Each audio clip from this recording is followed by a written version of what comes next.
This is the troubled Glorious PC Gaming Race GMMK PRO keyboard. You may remember it from our review video a few months ago, and I'm back here to say I was wrong.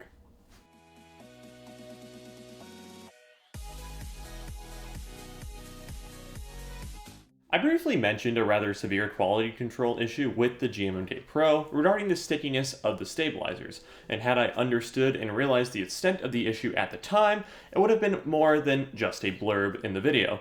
That's definitely a rhetorical failure on my part, and I do apologize for it. But let's talk about what's exactly wrong with the keyboard. To briefly recap, early review samples and the first several runs of the GMMK PRO were noted to have issues regarding the pre-lubed GOAT stabilizers, or rather, the lack thereof. Glorious overcompensated, but hey, at least they tried to fix the issue, and on future runs of the GMMK PRO, including the wave mine was a part of, the stabilizers were now overlubed from the factory. This caused the stabilizers to end up sticking to the acoustic pads that were placed underneath them. And you know, instead of maybe offering users afflicted by this issue a free repair or replacement, Glorious decided to pass what is a rather major quality control issue onto the consumer, fully taking note of this issue and self-publishing their own guide of how to fix it. To recap, I followed the guide, and in order to fix the issue, I became more intimately familiar with the GMMK PRO than I had originally wanted to be. It required a complete teardown of the GMMK PRO to the PCB, where I then had to remove the stabilizers, luckily they just screw on, and then use a combination of isopropyl alcohol and the plastic prying tools from an iFixit kit to scrape off and remove the pads from the PCB. Glorious also recommended that you clean the excess lube from the stabilizers, which I did. I went the extra mile and just fully cleaned the stabilizers and applied my own lube job, using Glorious's own G-Lube and application brush, because luckily I had purchased those with the keyboard, just in case. However, definitely not everyone would do that, especially considering you don't expect something to be wrong after spending $170 USD on just the bare bones keyboard, and perhaps a total of $300, like this one, turned out to be, between switches and keycaps. This means that if you discovered this issue after your purchase, your shiny new keyboard could be out of commission for upwards of a week as things ship out to you. But after reassembling everything, it all works, and the stabilizers are in a somewhat acceptable condition. However, the point here is that it's pretty ridiculous Glorious passes on this QC issue to the consumer, especially considering Glorious themselves bills the GMMK PRO as a very beginner-friendly DIY mechanical keyboard. At least the documentation and software are fairly comprehensive. But this raises the question, considering this QC issue, is there a better beginner-friendly DIY mechanical keyboard out there? I think yes, and it's the Keychron Q1 QMK, which released a couple months after the mass launch of the Glorious GMMK PRO. Keychron is an even smaller, perhaps lesser known company, depending on the circles you run in, than Glorious, but that doesn't mean that their stuff can't be good. This is the Q1 right here, the space gray version, but it also comes in navy blue and carbon black.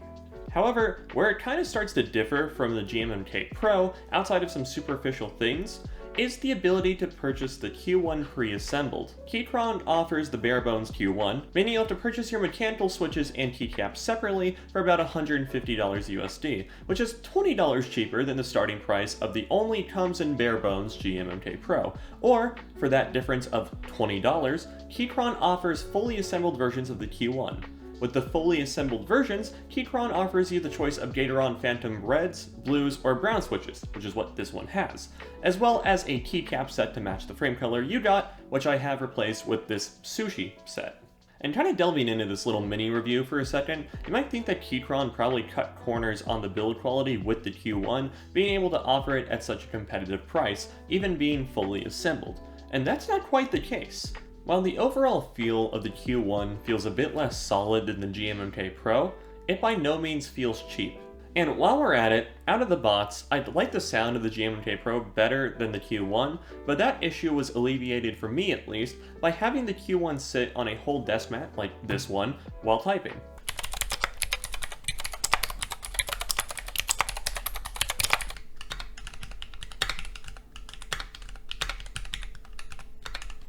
Furthermore, to Glorious's credit, there's a lot more documentation around the GMMK PRO as well as the Glorious software used for it being a lot more intuitive than the Q1's reliance on VIA software. But past those minor gripes with the Q1, it manages to achieve almost feature parity with the GMMK Pro.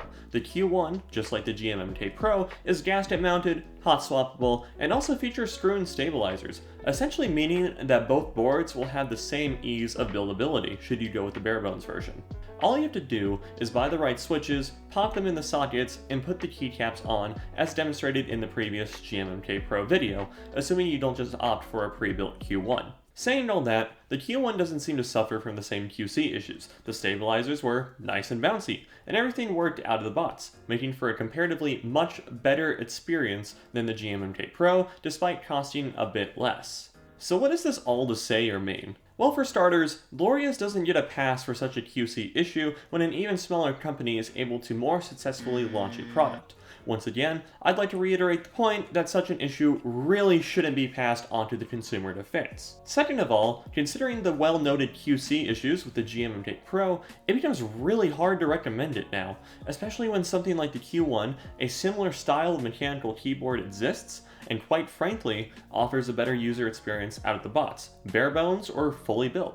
Finally, instead of explicitly recommending a specific product this time around that you may be in the market for, I would rather conclude that if you're interested in getting into the more DIY mechanical keyboard space, do your research. And it might require more than just the first few results of a Google search to find the best fit for you. Because the most hyped or well-documented product isn't always the best.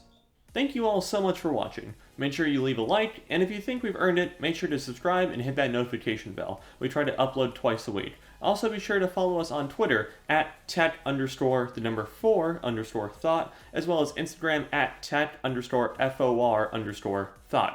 Thank you all so much for watching, and I'll see you in my next video.